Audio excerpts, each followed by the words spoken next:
Roxo Media House. From the Flying T Studio at Roxo Media House, this is Frogs Today, featuring special guests, former TCU basketball great Brandon Parrish, and our headliner, PGA Pro Tom Hoge. Of course, we'll hear from our roundtable of experts.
And here's your host, the voice of the Frogs, Brian Estridge. Frogs Today for another week here at the Flying T Club Studios. I'm Brian Estridge. Welcome. We've got a great lineup we're going to get into here in just a second as we start to make our way now to Big 12 Media Days here in a couple of weeks. That kind of the unofficial start for football season. Hey, big announcement. We're going to be live from Big 12 Media Days, so got a couple of shows that will originate from there. Of course, Sonny Dykes will be there, the head football coach for TCU. A few players as well. We'll talk to them. Some of the opponents we're going to see throughout the year. Some experts that will be in the house. It's going to be a big time out of Big 12 Media Days. That's coming up the 13th and 14th of July. So mark your calendars for that to be here with us at Frogs Today and frogstoday.com for complete coverage of that. Then, of course, August 1.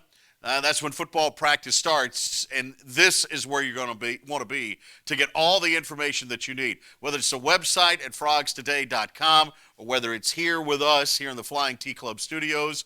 We have access that others don't have, folks. We're going to give you inside information on what's going to be going on at practice, what the roster looks like, how that two deep is going. We've got experts, David Bowden, we've got Jamie Plunkett, we got Jeff Wilson, we got Melissa Treibwasser. All of them are going to be there, and all of them will be covering those practices every day for us with inside information that only you get here. So don't forget, subscribe to frogstoday.com. Hop in that forum with us, and, of course, on our YouTube channel right here for this. All right, today's show.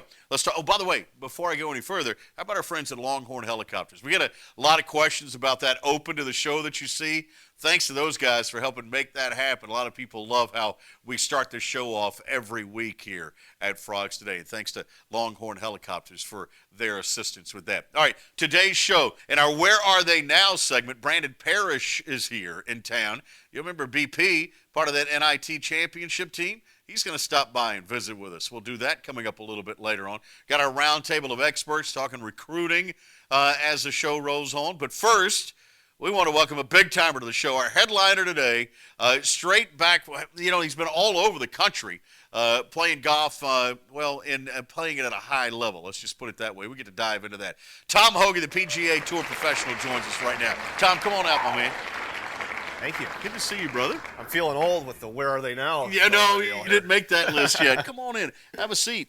How are you doing, man? You've been playing a lot lately, haven't you? Yeah, I've been all over the place. Nice to be in Fort Worth here for a few days before I head to Europe for the first time. Ireland and Scotland coming up for the British Open, so that'll be fun. How do you prepare for Ireland and Scotland? Do you go out to Andrews and Lubbock and Midland, Odessa, and play in West Texas for a little while? You know, this spring felt like it was about the windiest spring ever here in Fort Worth, so I feel pretty good about the wind game. And I grew up in North Dakota, so yeah. I'm used to those cold conditions as well, so I should be as prepared as anyone. But it's going to be fun. I've never played links golf. Will be our first time there for both my wife and I, so we're looking forward to a few weeks over there. I was going to bring that up, the fact that you grew up in North Dakota, so there was like a 3-week window every year where you could play golf. No, seriously, how did you pick up the game? And when did you realize, hey, golf is maybe where my future is? Yeah, so I would say I was just like any other kid that played just about every sport out there growing up, and I was lucky to kind of tag along with an older brother, my parents, and hit a few shots here and there. I started when I was 3 years old, and then, we had a great club to hang out at in Fargo, and there were some former Frogs, Dave Schultz and Andy Doden. Oh, yeah. Both were, I think Andy was 6 or 7 years older than I was, but he kind of started the pipeline from Fargo down to TCU. But I was lucky that there were just all my friends were hanging out at the golf course, and that was the spot for me to be. So, I just kind of stuck with it. And, it was, people always ask me, how do you get into golf being from North Dakota? I mean, it's certainly a negative because the season's so short. Right. But for me, I felt like I just have always kind of kept getting better as we've gone along every year. And that's something I've just tried to keep carrying forward. And kind of a TCU family, too, right? I mean, you think about it, TCU's kind of always been in the blood. Was there any other option for you to go to school? I mean, what did you think about? Yeah, I was looking at a few other schools. UNLV, Minnesota was kind of the one close to home, but I wanted to get out of the snow. Yeah. And, like I said, my brother was 2 years older, had come to TCU as well. Was good buddies with Dave Schultz, who was on the golf team a few years ahead, and everybody just loved it here. Coming from a smaller town in Fargo, TCU's got that great small town feel to it, and have all the Division I sports that you need, so it was a good fit for me. Did your sister come to TCU also? She did as How well. about that? She was a little younger. It's funny because my brother was more the fraternity side of things. I was the athlete, and my sister was med school. So we kind of cover all the bases at TCU. You got it done. The movie and then later the TV show Fargo. How close is it to that? We don't like to claim that. It's funny, my swing coach growing up, John Dahl, was from Fargo as well. Yeah. And we went to a few of these big tournaments, and you mentioned you're from Fargo, and the first thing that comes up is the movie every time. And then, they transition to you're the first person I met from Fargo, and it's like, yeah, that's about spot on. But some of those winners can get kind of brutal. They play that pretty well in there. Yeah, they did. They played it up. They played it up. A lot of things can get brutal in Fargo, according to the movie. You paid your dues. I mean, you think about it, the Canadian Tour, kind of working your way up here on the PGA Tour to where you're in contention every week. And I know that's a mindset that you have. But I wonder where do you think you are professionally right now in your game and as you look toward the next 2, 3, 4 years, where it'll be? Yeah, it's been fun. For the first time, I'm kind of in all these big-time events and can plan a schedule knowing that I'm in these events. I'm set up well now for the Tour Championship at the end of the year, which then gets us in all the majors for next year as well. So certainly I'm in a good spot. But the nature of golf, I've missed a few cuts here lately, so you're always a little frustrated and pushing for that next that next week. Like you said, you get in contention. But for me, it's been fun. I've started this year. I've had a second place finish and a win there at Pebble Beach shortly thereafter. And I just felt like I was playing really solid and felt like I could kind of keep that going. And like you said, for me, it's been a nice progression. I was on the Canadian Tour right off the bat, then 3 years on the Corn Ferry. This is now my 8th year on the PGA Tour. So, like I said, I've just tried to keep getting a little bit better each year, and hopefully I can keep that going forward. Think about that. Now, let's flash back to the win at Pebble. Was there a huge – obviously you're ecstatic. But was there also a sense of relief? I hear that from PGA Tour guys that to get that first one behind you. Yeah, a little bit. I mean, I think for me that I took as much satisfaction finishing second in Palm Springs a few weeks before, just because I felt like I played really well in contention. Like that was kind of the step for me. Is I could get there on the weekend, and then I would always seem to back up a little bit. And there's no way to practice for the pressure situations like that because you just a lot of different feelings in your body, and I played well both times. And you hear it from a lot of guys that you've got to get the breaks to go your way in order to win on the PGA Tour. And for me, they certainly went my way, kind of the back nine. The 14th hole, I hit it to about 20 feet, and I had a straight in putt finally. Pretty easy, just get it going on the hill, and I made it. And then walked up to 17, and Jordan Spieth I watched make a bogey right in front of me. And for me, it was a perfect 7-iron number. I mean, it's just little stuff like that comes along that the shots get a little bit easier. Is that when you kind of said to yourself, I might win this thing? I mean, do you ever allow that to creep in your mind? No, I mean, I felt very comfortable the whole day. I wasn't really looking ahead, I would say. Yeah.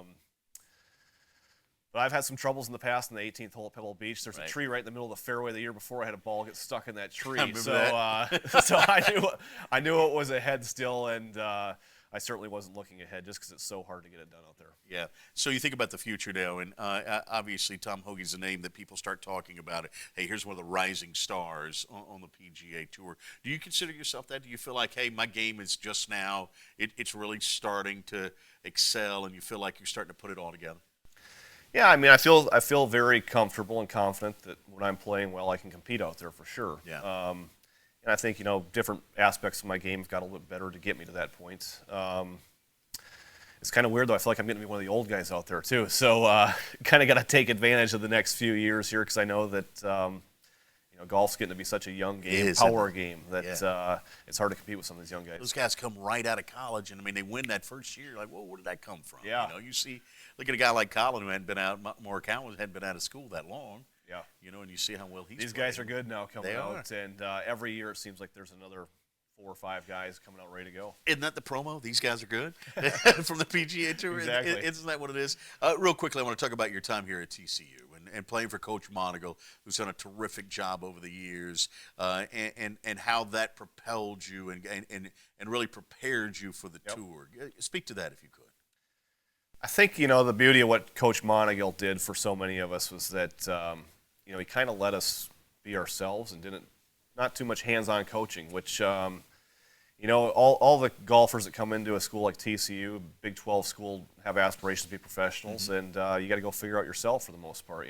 When you turn professional, there's nobody telling you what to do. So I think that was really a good thing that he did for me, kind of let me figure it out on my own, and I certainly had my struggles in college at times. And it was good for me to go kind of manage my own game, do my own thing, and do that. And, Coach provided a very competitive environment with qualifying, a great schedule for us to play in. And I felt very prepared when I did turn pro that I was ready to go do this thing. Well, it's good to have you in Fort Worth. I'm glad you're back here, and this is home, right? Absolutely. In the off season especially. We see you at basketball games and football games and wearing the purple with pride. Man, I think that'll always be the case, won't it? Absolutely. I love it here. And, I get fired up for football practice. It's fun hearing you talk about that. That's one of my favorite things to go and watch is see those guys go to work at practice. It's a lot of fun. Tom, thanks for coming by. Absolutely. Good to see you, brother. All right, thanks for being here. Tom Hoge. A lot more still to come on this edition of Frogs Today, including our Where Are They Now? Brandon Parrish, part of that NIT championship team. We're going to talk to him. Frogs Today continues. Crooks, criminals, killers. These stories of crime and punishment in the 21st century Western society as told through the lens of retired Fort Worth Vice Cop Jake White and investigative journalist John Henry. Catch a new episode every Saturday anywhere you get your podcast or at signal51chronicles.com. Signal 51 Chronicles is a Roxo Media House production. The Flying T Club provides the everyday TCU fan and alum the ability to specifically support TCU student athletes. Flying T Club offers 3 levels of memberships. The Flying T Club is a nonprofit organization supporting the brand development of TCU student athletes through a series of unique event-based networking opportunities, which are exclusive to our members. These events provide a great social engagement tool for our members and student athletes alike. Follow them on Instagram at Flying T Club or online at flyingtclub.com. Say hello to the water of tomorrow. Richard's Rainwater. Richard's Rainwater is 100% rain, refreshing, renewable, and the only ingredient we use in our water. Why rain? Because everyone deserves access to clean water, and rain is a 100% renewable resource available everywhere. Drink the rain. Save the planet. Shop now at richardsrainwater.com. FrogsToday.com is the ultimate TCU sports fan community. Members enjoy exclusive content from inside the locker room, feature presentations, access to athletes, coaches, and alumni that are making headlines, and a live show featuring Brian Estridge. Join us and an interactive sports community full of Horned Frog fans now at FrogsToday.com. Frogs Today is a Roxo Media House production. Welcome back into the Flying T Club studios. Time for our Where Are They Now segment here. And you talk about one of the guys who really set the tone for a program. I don't know that anyone has done that as well as Brandon Parrish has, who joins us right now, the Arlington Seguin native. How about that? I can still remember that. You still remember? I love it. Good to see you, BP. How are you doing, man? Man, I'm great, man. I'm glad to be here, be in this new space, and be back home. You like man. this? Man, oh my God, I love it. Man, things are looking up for us, man. Oh man, no, I can tell. And hearing about it in a couple of years, it'll be great. In 4 months, it'll be wonderful. Who knows? You might have your own show by then here. Hey, y'all just let me know. I'm always here. I'm always here, always ready. All right, so but always here also meant England, Portugal, Germany, Hungary. Did I miss any of them? No, you didn't miss anything. So that's a pro career to this point. After, give us some sense of what that's been like for you. Man, it's been very enlightening to say the least, man. It's really just it's been good to really see the world in a different light. Living in Texas my whole life, just being from Arlington, going to TCU. You always live right here in the Metroplex, and to really get out and be abroad is really opened my mind up to see the beauties of the world and see different cultures, different languages, and just different types of people. And I think that's really helped my character build ultimately. Now, you've always been like that, though. I remember as an undergrad, you would go on trips. Did you go to South Africa? Yeah, at one went to South point? Africa, went to China. Yeah, you've always been inquisitive that way, haven't you? No, exactly. It's like once you open the door, yeah, I'm just flowing. At that point, I'm just walking in and out, and so that's kind of how I feel. I've been walking in and out of the U.S., going from place to place, but. Man, I never thought I would love traveling this much, and that's one thing I'm forever grateful for TCU for helping me, show me how beautiful it is to see the world and do new things. Is there a favorite place? I mean, is there a place where you say, man, I really loved it here? Oh, I mean, for me, I'm an animal guy, so there's nowhere like Africa. Right. But it's hard to say if there's a single place, especially from a place that I played, because every place kind of has a little piece of my heart, and always each one of them gave me a little different. Something new to add to the Portugal's repertoire. always been on my list. That's why I bring that up. Oh, yeah. Lisbon, did you? I was near Porto. Okay. I was about 40 minutes from Porto. Right. But oh my goodness, Portugal. As far as the weather, as a Texan, that was the best place in Europe for me. Yeah. Just because being from Texas, we don't really do the cold. Right. And we really only have about 2 or 3 seasons every year. Yep. But Portugal was really nice, man. It would love being on the beach. Oh my goodness, just being near the ocean is something totally amazing. Where was the best food? Ooh, best food. For me, the best food I probably would say was Germany. Was it really? Germany. Yeah, because not everyone likes German food. And that's not at all. But if you like Wiener Schnitzel right. and fries with a little bit of mayo, it's a good place to be. Yeah. Did you fit in? I mean, in all those places, did you try to fit into the culture almost as a local? Absolutely. Everywhere I go, I at least take my first 2 or 3 months to really try to completely indulge into the culture. Meet new people, get outside your comfort zone. Right. Don't just stay in the house all day. Get out, try to talk to some people, see how well their English is. Yeah. Because unfortunately, when those first 2-3 months is usually the most tough because you still learn the language. It's really just always sound like a lot of gibberish going on around you. Yeah. And so it's a crazy thing to kind of get to know, and it's always interesting going to the grocery store. Yeah, I bet so. So when you're ingrained in the community like that, are you able to learn the language to a degree? Indeed. I mean, over time you make friends as long as you got good teammates, and I've always been blessed and fortunate to have good teammates who were bilingual and fluent in English, so they would always help me keep up to speed on some of the languages, at least teach you the basics, the hellos, the goodbyes, please and thank yous, and things like that. And then after time, you the more and more you kind of get comfortable, the more you learn. You start asking different people about stuff, and I think for me, it's better to learn the language from different people, because when you learn from one person, it's kind of hard to remember everything one person says. Yeah. But when you learn from 6 or 7 different people, now you have 6 or 7 unique phrases that you remember from each person, and that was kind of a good little learning tactic for me. So would you consider yourself conversational in multiple languages? Not conversational. I would probably say I'm just good enough to get where I need to be. Right. Eat what I want to eat. What I want to eat. And find a bathroom. Exactly. Find a bathroom and stay out of the way just enough. I love it. I love it. You're back in town. You're working Jamie Dixon's basketball camp. Yeah. You are the thing I love about you is whenever you're back at TCU basketball. You find a way to get back to the family. Man, it's just crazy because, firsthand how good the program was to me, and how good it was for me from an emotional standpoint, from a growing-up standpoint. And I feel like I always have a lot to give at TCU, and it's good to see the kids and just to see the level of talent just continue to improve over there, and also give back to the youth kids that want to come back and be a part of TCU basketball. The kids that dream of coming to TCU, I can tell them what it's like and tell them what it takes to be there, to get there. Has anything in your life to date compared to that NIT championship? No, nothing.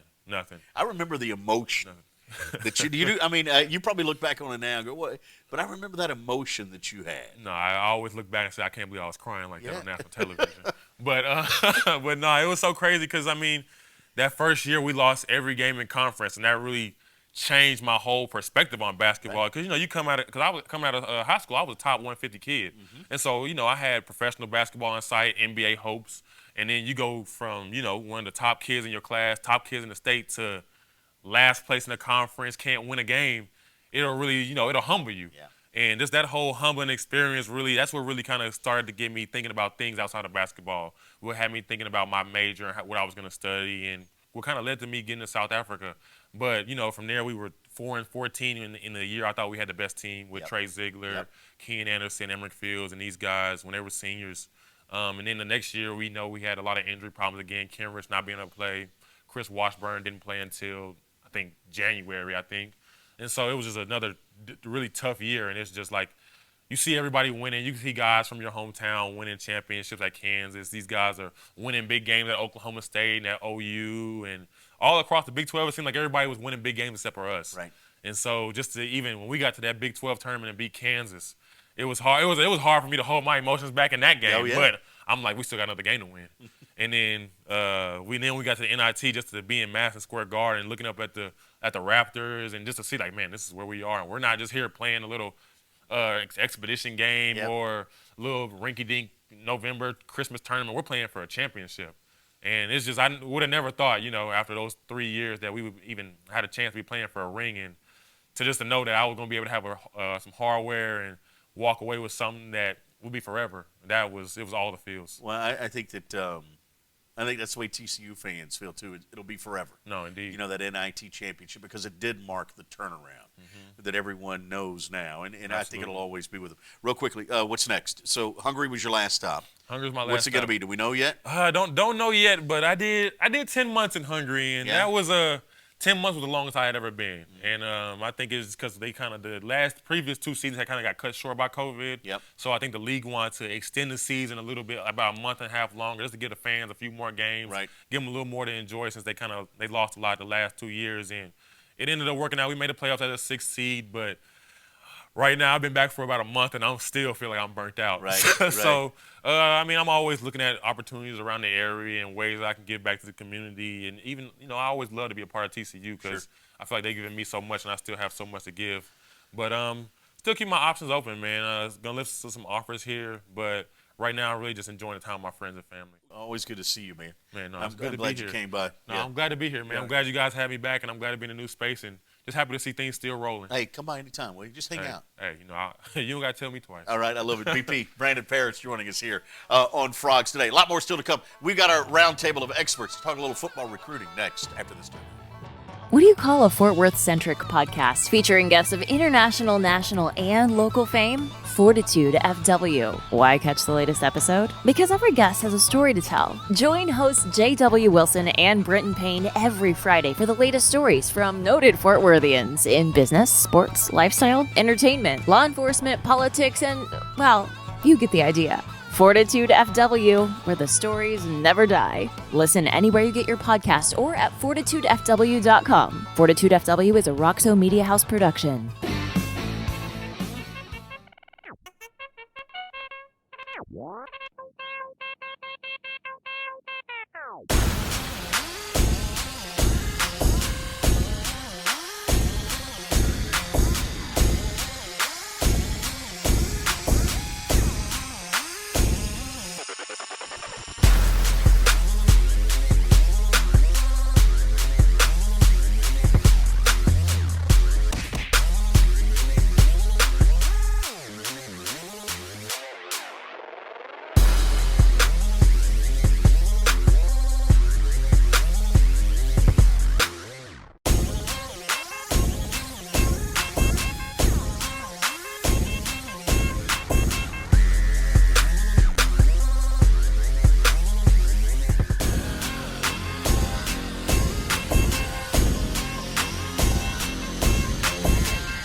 The Flying T Club provides the everyday TCU fan and alum the ability to specifically support TCU student athletes. Flying T Club offers 3 levels of memberships. The Flying T Club is a nonprofit organization supporting the brand development of TCU student athletes through a series of unique event-based networking opportunities, which are exclusive to our members.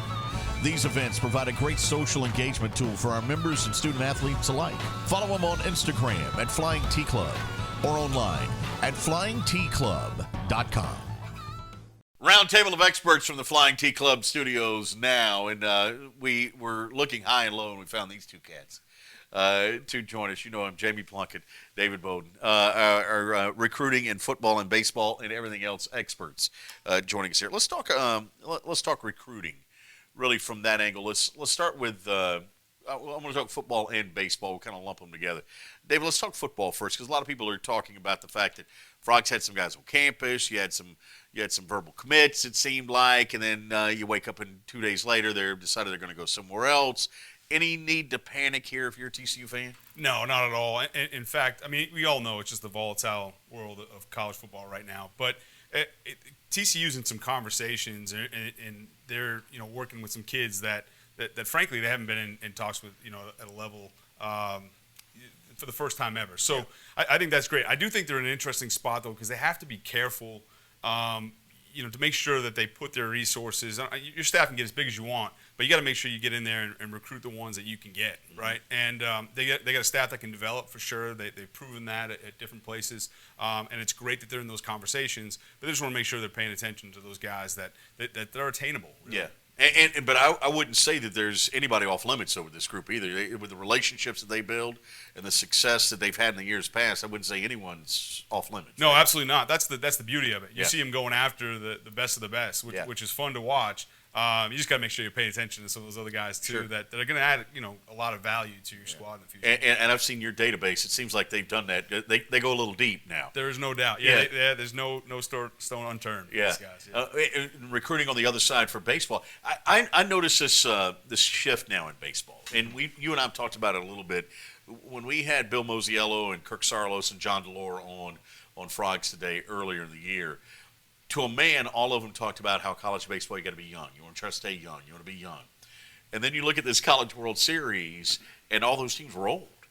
And now it looks like, okay, things have sort of changed in college baseball, and this group now recruiting heavy in the portal to get old. Am I right here?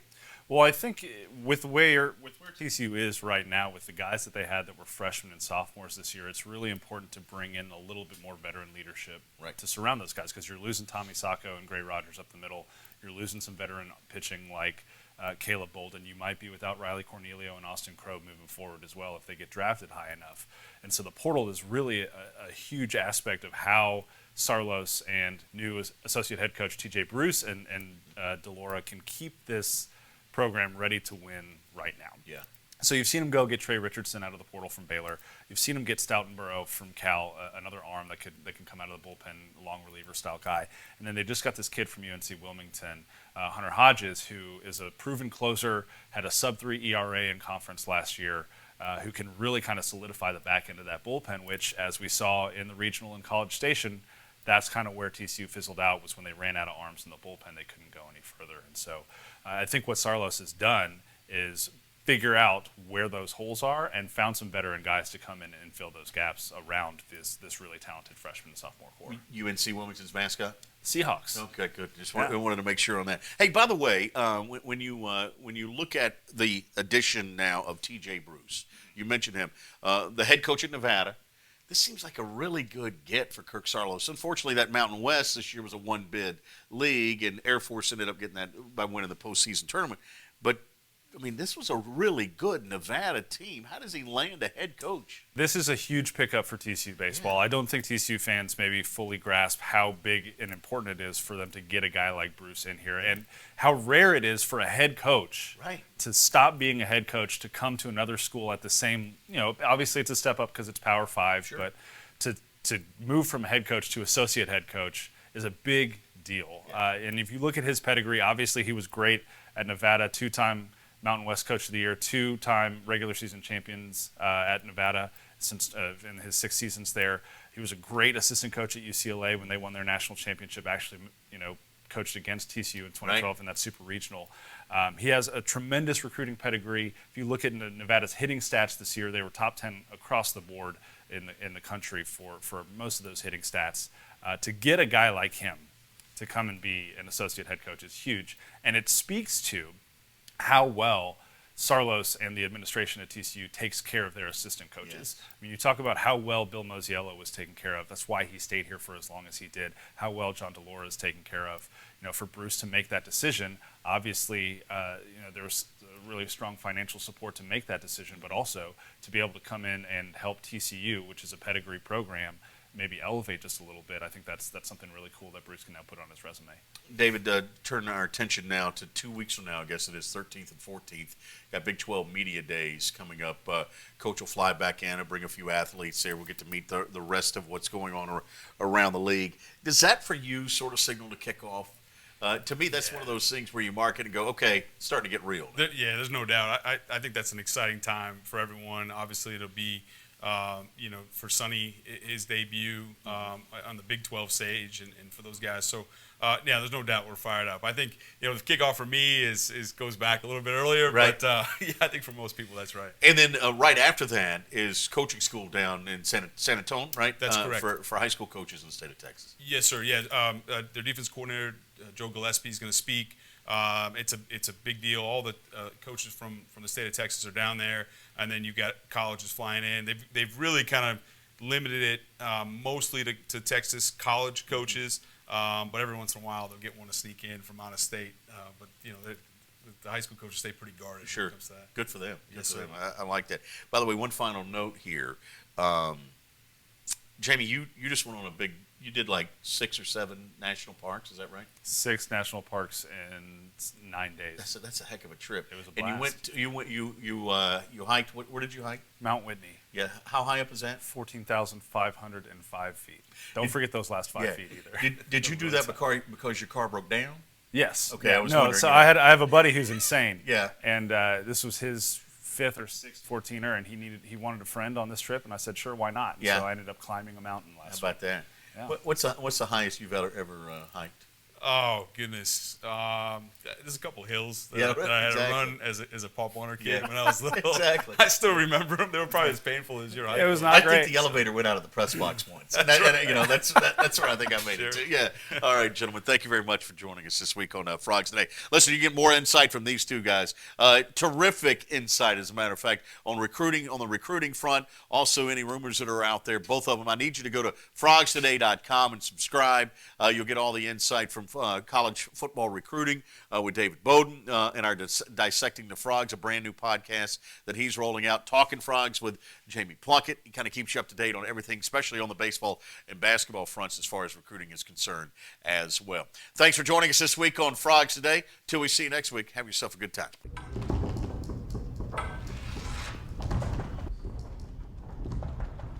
Are you supposed to be here? Try pulling it harder. Let me in. Harder. Give me 1 second. Brian. Can you let me in? What's the door code? 5. Did that work? No? Try 21. Come on. Brian. Someone's here to see ya. Frogs Today is brought to you by the Flying Tea Club, supporting TCU student athletes, and by Richard's Rainwater. Say hello to the water of tomorrow. Frogs Today is a production of Roxo Media House.